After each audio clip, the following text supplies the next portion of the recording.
और अब बात करेंगे चक्रवाती तूफान दाना की, जो कि ओडिशा और पश्चिम बंगाल के बेहद करीब है। ये जो तूफान है, ये किस तरीके से यहाँ पर बर्बादी ला सकता है, ये लगातार पूछा जा रहा है और इसको लेकर के अलर्ट मोड पर टीम भी लगातार तैनात है। बड़ी खबर आपको बता रहे हैं, ओडिशा आज दस्तक देने वाला है चक्रवात दाना, ये संभावना है और इसको लेकर के लगातार तस्वीरें भी सामने आ रही। पश्चिम बंगाल की बात करें तो यहाँ पर भी असर होगा और ओडिशा जहां आज दस्तक देगा चक्रवात दाना। देखिए किस तरीके से यहाँ पर सावधानी बरती जा रही है। पश्चिम बंगाल की बात करें तो तबाही के आसार यहाँ पर ओडिशा और बंगाल में तैयारी पूरी है। चप्पे चप्पे पर अलर्ट मोड पर टीम्स नजर आ रही है। राहत बचाव का कार्य भी लगातार जिस तरीके से यहाँ पर अलर्ट मोड पर रखा गया है। चक्रवाती तूफान दाना ओडिशा और पश्चिम बंगाल के बेहद नजदीक पहुंच चुका है, ये बड़ी जानकारी। और एक और बड़ी खबर आपको बता दें, यहाँ पर देखिए किस तरीके से दाना तूफान के चलते सैकड़ों ट्रेनें भी रद्द कर दी गई है। तो देखिए यहाँ पर इस पर भी अब प्रभाव पड़ने वाला है। दाना तूफान के चलते यहाँ पर कई ट्रेनें रद्द कर दी गई है, एयरपोर्ट्स बंद कर दिए गए हैं, गांव के गांव खाली करा दिए गए हैं। लोगों से जो तटवर्ती इलाके हैं वहां से उन्हें हटने के लिए कह दिया गया है। हवाई यात्रा पर भी इसका असर पड़ेगा। तो देखिए जो हाई टाइड्स यहाँ पर देखने को मिल रही है, इसका कहीं ना कहीं असर लोगों के जो रोजाना की जिंदगी है उस पर भी पड़ने वाला है। जो ट्रेनें हैं वो भी यहाँ पर रद्द कर दी गई है, हवाई यात्रा पर भी इसका असर दिखेगा। और उड़ीसा के साथ साथ पश्चिम बंगाल में भी दाना तूफान का असर दिखने लगा है। समुद्र में ऊंची ऊंची लहरें उठने लगी हैं। पर्यटकों को किनारे पर जाने से मना कर दिया गया है। पुलिस पूरे इलाके की निगरानी भी कर रही। तो जी हां, दो राज्य पश्चिम बंगाल और उड़ीसा जहां पर दाना तूफान का सबसे ज्यादा असर दिखने वाला है। जहां उड़ीसा में एहतियात बरती जा रही, तो वहीं पश्चिम बंगाल में भी अब असर इस तूफान का दिख रहा है। लहरें ऊंची उठ रही हैं, समुद्र की लहरें। इसके अलावा पर्यटकों को समुद्र के किनारे जाने पर मना कर दिया गया, रोक लगा दी गई है। इसके अलावा पुलिस पूरे इलाके की निगरानी भी कर रही है। तो वो तूफान जो आज दस्तक देने वाला है उड़ीसा और पश्चिम बंगाल में, और यह कहा जा रहा है कि हो सकता है खतरनाक स्तर पर भी यह तूफान पहुंच जाए, लेकिन एहतियातन पूरी तैयारी कर ली गई है। अगर पश्चिम बंगाल की बात करें तो पर्यटक को किनारे पर जाने पर मनाही कर दी गई है।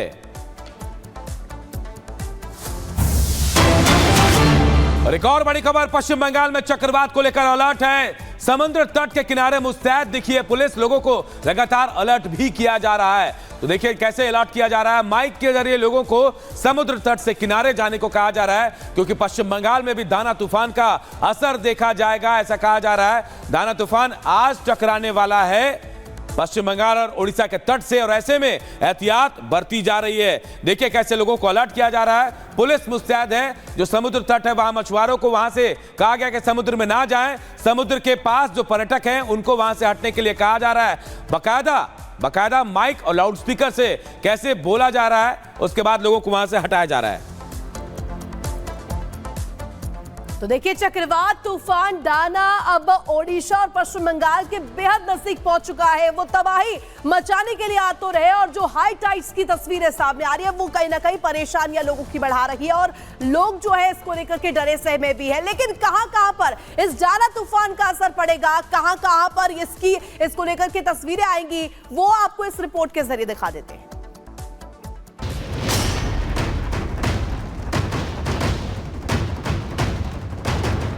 ओडिशा से बंगाल दाना करेगा बेहाल। दाना की आहट, तबाही होगी विकट। चक्रवाती तूफान दाना जैसे जैसे ओडिशा की तरफ बढ़ रहा है, उसने बंगाल से बिहार तक के लोगों की टेंशन बढ़ा दी है। कोलकाता में एयरपोर्ट बंद कर दिया गया है, उड़ानें रोक दी गई हैं। ओडिशा के कई जिलों के लोग सहमे हुए हैं, गांव के गांव खाली करा लिए गए हैं। यही नहीं, 14 जिलों के 10 लाख से ज्यादा लोगों को सुरक्षित जगहों पर पहुंचाया जा चुका है। तूफान दाना का सबसे ज्यादा खतरा ओडिशा में होने का अनुमान है, इसीलिए वहां तैयारी भी बढ़ी है। ऐसी परिस्थिति में हम जानो माल की रक्षा कैसे करें, यही हमारा पहला कर्तव्य है। मैं धन्यवाद दूंगा मोहन मांझी जी को, जो हमारे मुख्यमंत्री हैं, और तमाम उनके कैबिनेट के साथी और मंत्रियों को। सभी ने लगातार बैठकें ली हैं और इन सभी डिस्ट्रिक्ट्स में एक एक मंत्री को भी अलॉट किया गया है, प्रशासनिक अधिकारी अलग से लगाए गए हैं इसको ओवरसी करने के लिए। पूरी के लिए 179 साइक्लोन शेल्टर होम्स बनाए गए हैं। जल्द ही तूफान के उड़ीसा और पश्चिम बंगाल के तटों को पार करने की संभावना जताई जा रही है। इस दौरान 100 से 110 किलोमीटर प्रति घंटे की रफ्तार से हवाएं चलने की संभावना है। साथ ही इसकी गति 120 किलोमीटर प्रति घंटे तक हो सकती है। चक्रवाती तूफान दाना के संभावित प्रभावों को देखते हुए पूर्वी तटीय रेलवे के क्षेत्र में एहतियात के तौर पर कल तक कई ट्रेनों को रद्द करने का फैसला लिया गया है। ओडिशा सरकार ने खतरे के मद्देनजर स्कूलों की छुट्टी घोषित कर दी है। साथ ही पुलिस के आला अधिकारियों को हर हालात से निपटने के लिए तैयार रहने को कहा गया है।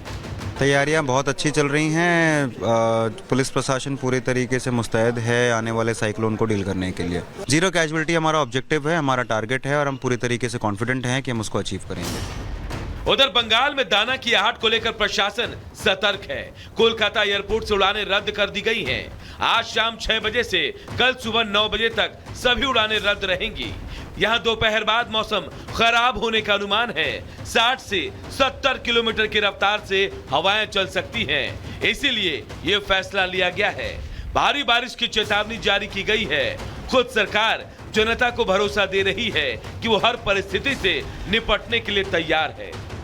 हमारे कलकत्ता में सब पंपिंग स्टेशन एट टोज है, रेडी है।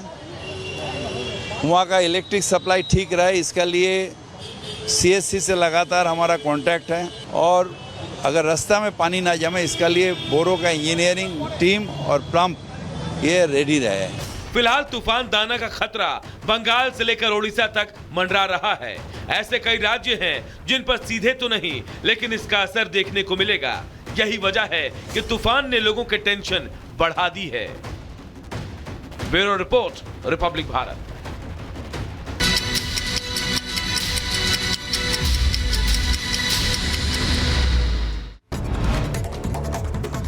जामिया यूनिवर्सिटी में कड़ी सुरक्षा के बीच छात्रों के बीच दीप जलाकर मनाई गई दिवाली सेलिब्रेशन की इजाजत मिलने के बाद छात्रों ने दिए जलाए। छात्रों को 10 मिनट के लिए दिवाली मनाने की अनुमति मिली। कोलकाता के टेरिटी बाजार में लगी भीषण आग, कई दुकानें जलकर खाक। आग को बुझाने के लिए 12 दमकल की गाड़ियां मौके पर मौजूद। असम के डिब्रूगढ़ में BNP स्कूल के पास लगी आग। देखते ही देखते आग ने 10 से ज्यादा कच्चे घरों को चपेट में लिया। फायर ब्रिगेड ने आग पर काबू पाया।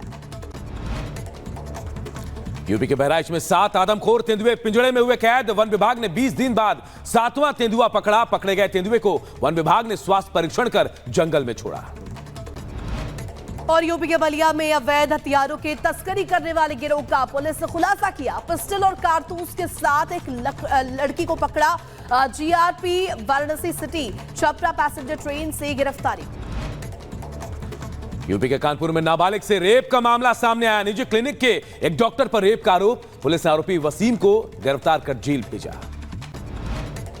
बिहार के बांका में दिव्यांग पति पत्नी की बेरहमी से हत्या। बदमाशों ने गर्म पानी चेहरे पर डालकर गला रेत कर हत्या की। पुलिस मामले की तफ्तीश पर जुटी। बुलंदशहर में खाद्य विभाग की बड़ी कार्रवाई। एक्सपायरी नूडल्स की खेप पकड़ी गई। नूडल्स को JCB से नष्ट किया गया।